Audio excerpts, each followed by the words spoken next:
Hello friends, welcome to modern classes. देखिए, हम लोग पढ़ रहे हैं इस सीरीज में आयतन को, और आयतन के तहत हम आज पढ़ेंगे घन को। यानी घन के विषय में जानेंगे घन का क्षेत्रफल क्या होता है, आयतन क्या होता है, विकर्ण क्या होता है, और उससे रिलेटेड कुछ जुड़ी बातें और उससे रिलेटेड कुछ प्रश्न। तो चलिए दोस्तों, हम लोग वीडियो को स्टार्ट करते हैं, लेकिन उससे पहले आपसे एक छोटा सा रिक्वेस्ट करेंगे। यदि आप चैनल पर नए हैं और सब्सक्राइब नहीं किए हैं तो चैनल को सब्सक्राइब कर लीजिएगा, बेल आइकन प्रेस करके लेटेस्ट नोटिफिकेशन को ऑन कर लीजिएगा। इससे पहले हम लोग घनाभ के विषय में पढ़ चुके हैं और घनाभ का क्षेत्रफल, आयतन, विकर्ण वगैरह जान चुके हैं।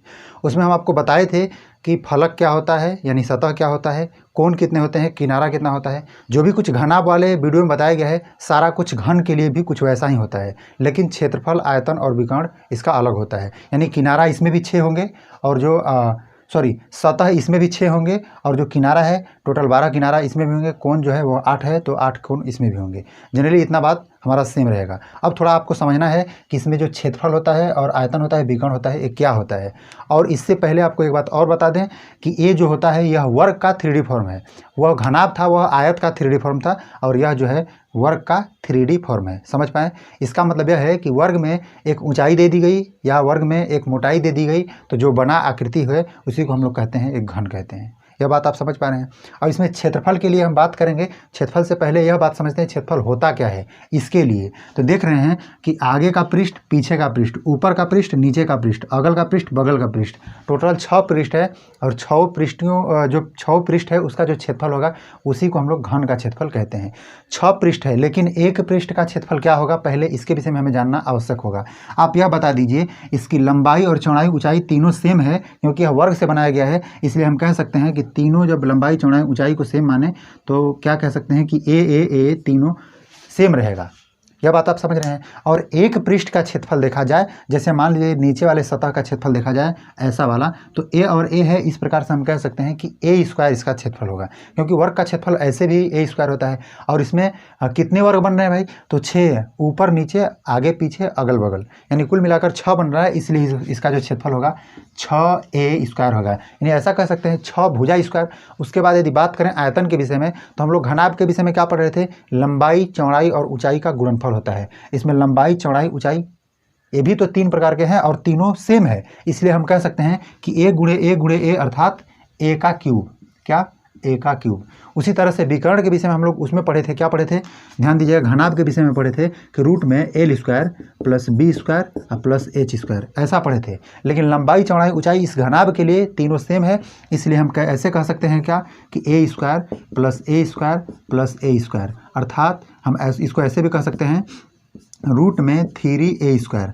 अब देखिए a स्क्वायर यदि अंदर में है, इसका मतलब a 2 बार गुणा में है, उसको हम लोग बाहर निकाल सकते हैं, इसका मतलब कि a रूट 3 हो जाएगा। अब इसी बात को इसमें ध्यान रखना है कि a रूट 3 हो जाएगा। ये जो छोटी सी बात है वह आपको क्वेश्चन बनाने में हेल्प करेगा। चलिए अब हम लोग क्वेश्चन को स्टार्ट करते हैं, उससे पहले इस चीज़ का स्क्रीनशॉट ले लीजिए। चलिए हम लोग क्वेश्चन देखते हैं। तो चलिए दोस्तों, देखिए हमारा जो पहला क्वेश्चन है कुछ इस प्रकार से है। कहा जा रहा है कि 8 सेंटीमीटर भुजा के घनाकार पत्थर का आयतन और संपूर्ण पृष्ठीय क्षेत्रफल क्या होगा, इसके विषय में पूछा जा रहा है। चलिए, एक घन है और घन का जो भुजा बताया जा रहा है क्या है, यानी एक विषय में बताया जा रहा है, ये क्या है, 8 सेंटीमीटर है, 8 सेंटीमीटर बताया जा रहा है। और आपका आयतन पूछ रहा है, आयतन को हम लोग v द्वारा वॉल्यूम के थ्रू लिखेंगे, और उसके बाद हमसे एरिया पूछ रहा है, यानी कि a द्वारा उसे लिखेंगे। तो ए वॉल्यूम क्या होता है, तो a क्यूब होता है, इसका मतलब 8 का क्यूब। 8 का जब क्यूब करेंगे तो 512 हो जाएगा, और 512 का अर्थ यह हुआ कि इसको हम लोग सेंटीमीटर क्यूब में लिखेंगे। ऐसा इसलिए क्योंकि हम लोग जो निकाले हैं वह आयतन होता है, वह 3 विमाओं के गुणनफल से बनता है, इसलिए तीनों का मात्रक यदि गुणनफल में किया जाए तो सेंटीमीटर क्यूब होगा। इसके विषय में तो आप जानते ही हैं। और आपसे ए पूछ रहा है, ए को हम लोग अभी पढ़े हैं कि जो क्षेत्रफल होगा, संपूर्ण पृष्ठीय क्षेत्रफल 6a स्क्वायर होगा। इसका अर्थ यह है कि 6 गुणे 8 का स्क्वायर होगा। इसका मतलब 6 8 8 64, 64 में 6 से हमें मल्टीप्लाई करना होगा, ऐसे 6 गुणे 64, 6 चौके 24, 4, 6 6 के 36, 36 37 38, यानी कि 384 सेंटीमीटर स्क्वायर होगा। स्क्वायर क्यों होगा, क्योंकि यह क्षेत्रफल है और क्षेत्रफल 2 विमाओं के गुणनफल से बनता है। चलिए हम लोग नेक्स्ट क्वेश्चन देखते हैं। तो चलिए दोस्तों, देखिए जो हमारा अगला प्रश्न है कुछ इस प्रकार से है। कहा जा रहा है कि 12 मीटर बीमा के घनाकार कमरे में रखी जा सकने वाली बड़ी से बड़ी छड़ की लंबाई क्या होगी। बड़ी से बड़ी जब छड़ की लंबाई के विषय में पूछता है तो हम पहले भी बता चुके हैं कि वह केवल विकर्ण हो सकता है। तो इसका विकर्ण हमें पूछा जा रहा है। पहले भुजा क्या दिया है, यानी ए क्या दिया है, तो ए हमें दिया है 12 मीटर। 12 मीटर। और सबसे ज़्यादा बड़ा कितना बड़ा इसमें छड़ रखा जा सकता है, इसके लिए हम लोग निकालेंगे विकर्ण को। विकर्ण यानी डायगोनल। विकर्ण क्या होता है, A√3 होता है। इसका मतलब कि 12√3 हो जाएगा और यही हमारा क्या हो जाएगा, मीटर में है इसलिए मीटर में हो जाएगा। यही हमारा आंसर हो जाएगा। बहुत ही सिंपल है, लेकिन एक बात ध्यान दीजिएगा कि कभी भी आपके एग्जाम में आ जाएगा तो सबसे पहले इस बात की जानकारी आपको होनी चाहिए, तभी इसका आप सही जवाब दे सकते हैं, अदरवाइज आप गलती कर जाएंगे। चलिए हम लोग नेक्स्ट क्वेश्चन देखते हैं। तो चलिए दोस्तों देखिए, हमारा जो अगला प्रश्न है कुछ इस प्रकार से है। कह रहा है 2 घनों के आयतन में 8:27 का अनुपात है, उनके पृष्ठ क्षेत्रफलों का अनुपात क्या होगा, इसके विषय में पूछा जा रहा है। हालांकि इसको हम 2 मेथड से आपको बताएंगे, लेकिन पहला मेथड है वो हम अनुपात में पढ़ चुके हैं, उसका पहले हम रिपीट करेंगे, उसके बाद हम इसके थ्रू बताने का प्रयास करेंगे। क्या दिया है, आयतनों का अनुपात यानी V1 अनुपात V2, यानी पहले वाले का आयतन और दूसरे वाले का आयतन का अनुपात 8:27 दिया है। यह बात तो आप समझ ही रहे होंगे कि जो आयतन है यह A³ के द्वारा बनाया गया है। हालांकि एक ही मेथड समझिए, केवल बेस्ट होना चाहिए। हालांकि दोनों मेथड सेम है, कोई अलग नहीं है, लेकिन फार्मूला से बनाने का प्रयास कीजिएगा तो ज़्यादा से ज़्यादा आपका समय लगेगा। उससे बेहतर है अनुपातिक मेथड से बनाइए। जैसे हम यह कह रहे हैं कि आप जानते हैं कि V है पहला वाला, वह अपने भुजा का क्यूब होगा, जो दूसरा वाला है वो अपने भुजा का क्यूब होगा। इस प्रकार से हम कह सकते हैं कि यहाँ ऐसा कह सकते हैं A1 का क्यूब है और A क्या है, A2 का क्यूब है, और यहाँ क्या है 8:27 है। इसका मतलब यह इसको बता रहा है और A वाला इसको बता रहा है। तो इस प्रकार से हम कह सकते हैं कि A1 अनुपात A2 का जो वैल्यू होगा वह क्यूब रूट 8:27 होगा। क्या तब बोलेगा जी सर होगा। ऐसा इसलिए क्योंकि यहाँ क्यूब है, A का क्यूब बराबर यदि 8 है तो A बराबर क्या होगा, तो क्यूब रूट होगा। इसके विषय में आप समझ रहे होंगे। तो इस प्रकार से हम कह सकते हैं कि A1 अनुपात A2 का जो वैल्यू होगा वो क्या होगा भाई, तो यहाँ से 2 होगा और यहाँ से क्या होगा 3 होगा, क्योंकि 2 दूना के 4 दूना के 8, यानी कि 8 का क्यूब रूट 2 होता है और 27 का क्यूब रूट 3 होता है। 3 3 9 9 3 27। इस बात को समझ रहे होंगे। हमसे पूछ रहा है उसके क्षेत्रफलों का अनुपात, तो क्षेत्रफलों का अनुपात क्या होता है, तो क्षेत्रफल का अनुपात 6a² होता है। तो हालांकि a² अनुपात a² कर देंगे तो हमारी बात बन जाएगी। टोटल डिटेल्स को आप छोटे समय में कर सकते हैं, लेकिन पूरा बात समझने का प्रयास कीजिएगा। हम यह कह रहे हैं कि पहले वाले का हमारा A1 उसका क्षेत्रफल हो और दूसरे वाले का क्षेत्रफल A2 हो, तो इन दोनों का अनुपात हमें यदि ज्ञात करना हो तो हम ऐसा कर सकते हैं कि 6a1 का स्क्वायर अनुपात 6a2 का स्क्वायर। तो हम यह बात भी जानते हैं कि A वाला बात तो कट ही जाएगा क्योंकि यह कांस्टेंट पार्ट है।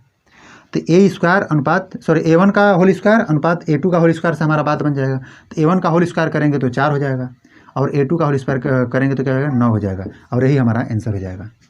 आप सोच रहे होंगे ज़्यादा लंबा हो गया, हम समझाने के लिए केवल लंबा किए हैं, लेकिन इसको करने के लिए बहुत ही सरल तरीका से आप कर सकते हैं। कैसे, 8:27 है, यह आयतनों का अनुपात है, इसका मतलब क्यूब जरूर किया गया होगा, इसके विषय में समझना होगा। तो यह 2 का क्यूब है और यह 3 का क्यूब है। यह भुजाओं का अनुपात हुआ। यदि भुजाओं का अनुपात पूछता तो आप इसको आंसर में लगा देते, लेकिन आपको क्या करना है, क्षेत्रफलों का अनुपात करना है। तो इसका मतलब यह स्क्वायर के फॉर्मेट में होगा, क्योंकि जो भी अनुपातिक रूप से क्षेत्रफल होता है वह क्षेत्रफल अपने भुजा का स्क्वायर के फॉर्मेट में होता है। कोई भी क्षेत्रफल आयत का हो, वर्ग का हो, समबाहु त्रिभुज हो या विषमबाहु त्रिभुज, किसी भी त्रिभुज, आयत, वर्ग, किसी भी चीज़ का हो, क्षेत्रफल 2 बीमाओं के गुणनफल से ही बनता है। इसका मतलब इसका जो बीमा है उसका गुणनफल क्या होगा, तो 4 होगा, और इसका गुणनफल क्या होगा, 9 होगा, और यही हमारा आंसर बन जाएगा। आप सोच रहे होंगे कि 6 कहाँ गया, तो 6 कांस्टेंट पार्ट है, वह कट जाएगा। चलिए हम लोग नेक्स्ट क्वेश्चन देखते हैं।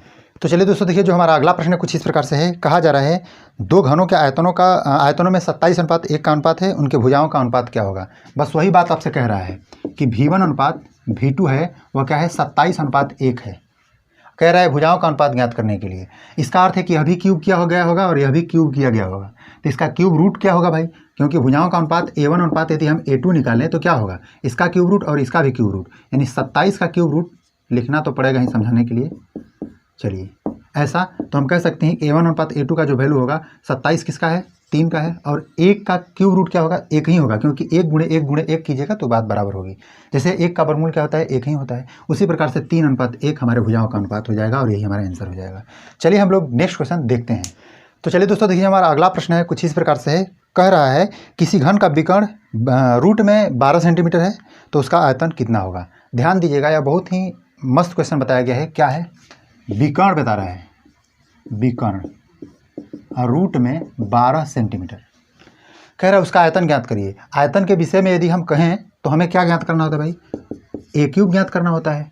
A³ ज्ञात करने के लिए हमें ये पता होना चाहिए। तो A कैसे पता चलेगा, देखिए विकर्ण बराबर क्या होता है भाई, तो A√3 होता है, बराबर हम ऐसा कह सकते हैं रूट में 12। कह सकते हैं, क्योंकि विकर्ण a√3 के फॉर्म में होता है। इसका मतलब a√3 का जो वैल्यू है वह क्या है, रूट में 12 के बराबर है। इस 12 को हम ऐसा कह सकते हैं, क्या ध्यान दीजिएगा, इस चीज़ को हम ऐसे लिख सकते हैं, रूट में 4 × 3।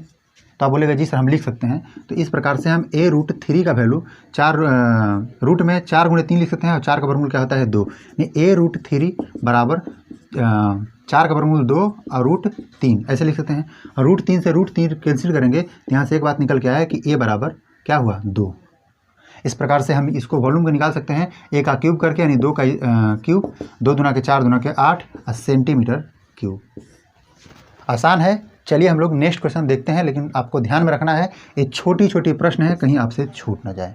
तो चलिए दोस्तों देखिए, जो हमारा अगला प्रश्न है कुछ इस प्रकार से है। कहा जा रहा है कि 18 सेंटीमीटर भुजा के घनाकार ठोस से 6 सेंटीमीटर भुजा के घनाकार ठोस बनाए जाते हैं। ऐसे बनाए गए ठोसों की संख्या क्या होगी, इसके विषय में पूछा जा रहा है। यह बहुत ही ज़बरदस्त और मस्त क्वेश्चन है। क्या है, कह रहा है कि एक घन है। चलिए इसको हम लोग फिगर बना के देख लेते हैं। एक ऐसा घन है, और इस घन में क्या खासियत है भाई, इसकी भुजा है हमारा 18 सेंटीमीटर है। 18 सेंटीमीटर हर तरफ से है, इस बात को ध्यान रखना है। यानी 18 सेंटीमीटर लंबाई है, चौड़ाई है, ऊंचाई सब क्या है 18 है। अब उसके बाद कह रहा है कि 6 सेंटीमीटर भुजा के ठोस घनाकार में परिवर्तित करना है। ऐसा हम कह सकते हैं कि एक बड़ा कोई मिठाई है ऐसा घनाभ के आकार का, उसे काट काट कर छोटा छोटा पार्ट में करना है। और छोटा पार्ट कैसा होना चाहिए भाई, कुछ इस प्रकार से होना चाहिए, समझिएगा थोड़ा, ऐसे होना चाहिए, जिसकी सारी भुजाएं क्या हों 6 सेंटीमीटर 6 सेंटीमीटर और 6 सेंटीमीटर ही हो, ऐसा हमें बताया जा रहा है। तो कह रहा है कि इस छोटे छोटे घन को जब हम बांट देंगे इस बड़े घन को छोटे छोटे घनों में, तो कितना घन बन के तैयार होगा। तो इसके विषय में समझने से पहले एक कॉन्सेप्ट समझिए। आयतन मतलब होता है जगह छेकना, जगह घेरना। इसके विषय में हम पहले से बात कर चुके हैं। तो जो इसका आयतन होगा टोटल कटे हुए भाग के आयतन के बराबर होगा क्या, तो आप बोलेगा जी सर।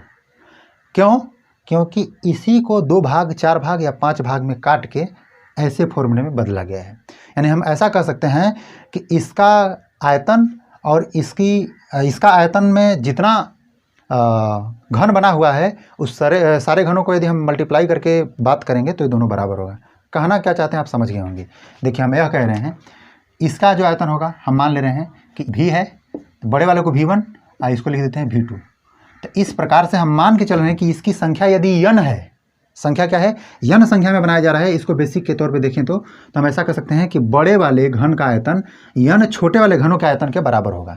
तो बोलेंगे जी सर ऐसा ही होगा। चलिए तो इसकी जो भुजाएं हैं उस भुजा को हम लोग a लिखते हैं ऐसे a1, और इसकी भुजा को a2 लिखेंगे, तो इसका क्यूब हो जाएगा, यहाँ से n इंटू a2 का क्यूब हो जाएगा। ऐसा ही होगा, यह बात आप समझ पा रहे हैं। तो इस प्रकार से हम कह सकते हैं कि बड़े वाले के लिए 18 का क्यूब बराबर n × 6 का क्यूब, ऐसा कह सकते हैं। इस प्रकार से हम इसको डिवाइड करेंगे तो ऐसा कर सकते हैं 18 × 18 बटा में 6 × 6 × 6 बराबर क्या हो जाएगा n, 6 3 18, 3 फिर से 3 3 के 9 9 3 27, यानी हम ऐसा कर सकते हैं 27 बराबर n, यानी कितनी संख्या होगी 27 होगी।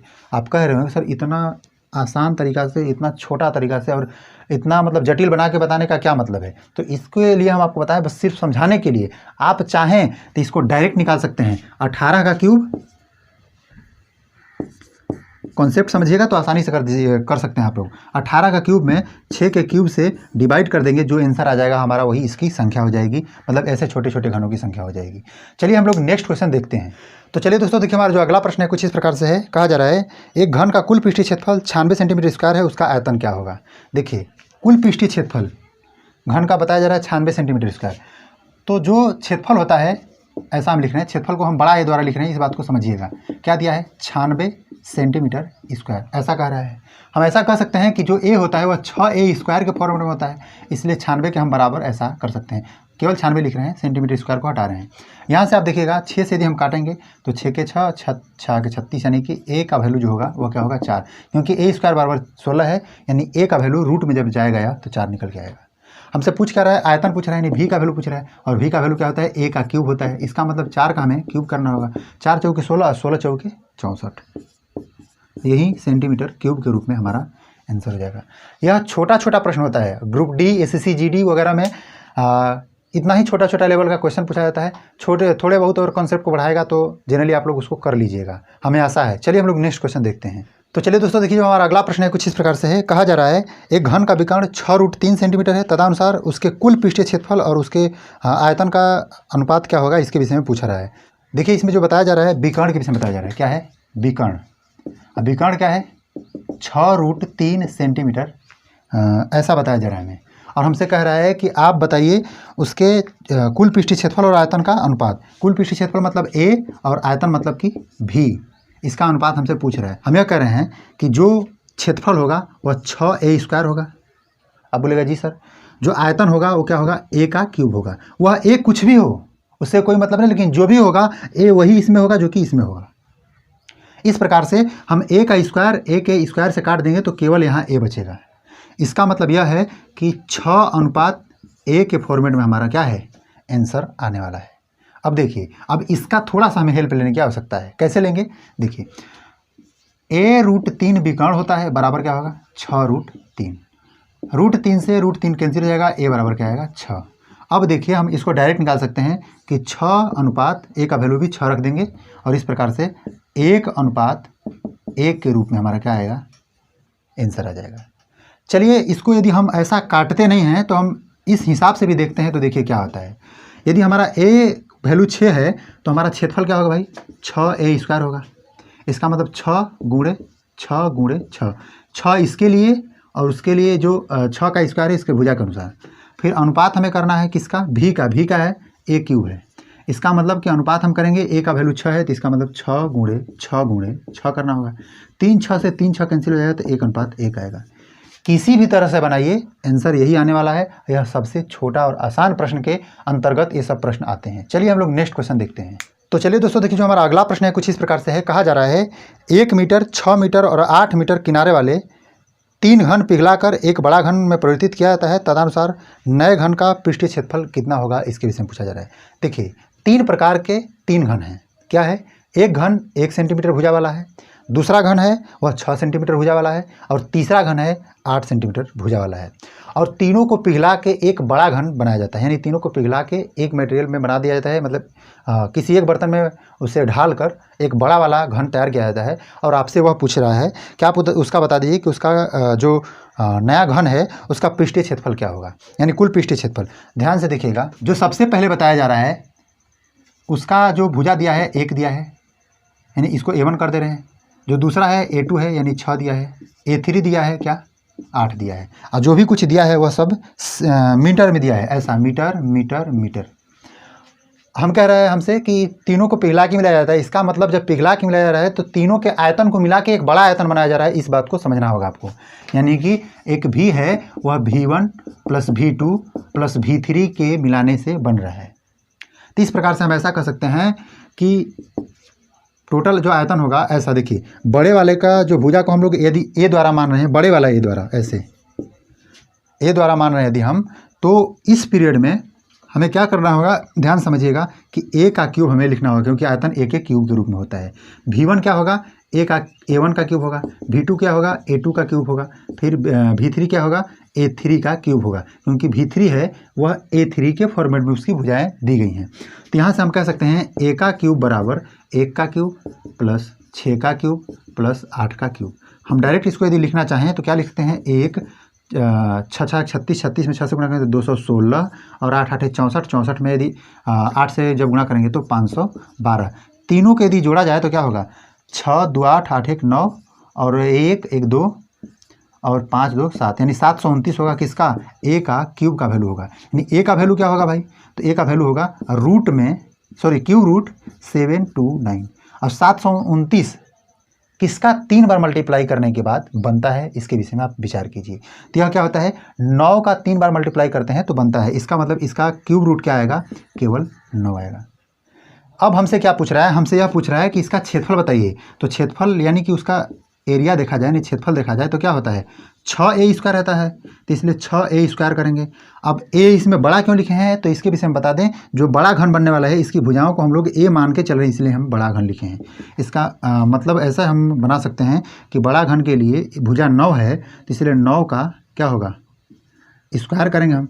इसका मतलब 6 × 9 9 81, 81 में 6 से मल्टीप्लाई करेंगे तो 6 और 6 8 48, यानी 486 सॉरी यह मीटर में दिया गया है, इसलिए क्या होगा, मीटर का स्क्वायर होगा। क्यों, देखिए यहाँ मीटर मीटर मीटर में सब दिया गया है, इसलिए यह भी मीटर में आएगा और जो यहाँ आएगा वो क्या आएगा, मीटर का स्क्वायर होगा। आशा करते हैं कि जो भी कुछ इस वीडियो के माध्यम से हम आपको बताने का प्रयास किए हैं आप समझ पाए होंगे। यदि ऐसा है तो आप हमारे वीडियो को लाइक कर दीजिए, दोस्तों के साथ शेयर कर दीजिए। आज के लिए बस इतना ही रहने देते हैं, मिलते हैं नेक्स्ट वीडियो में, तब तक के लिए आपका धन्यवाद।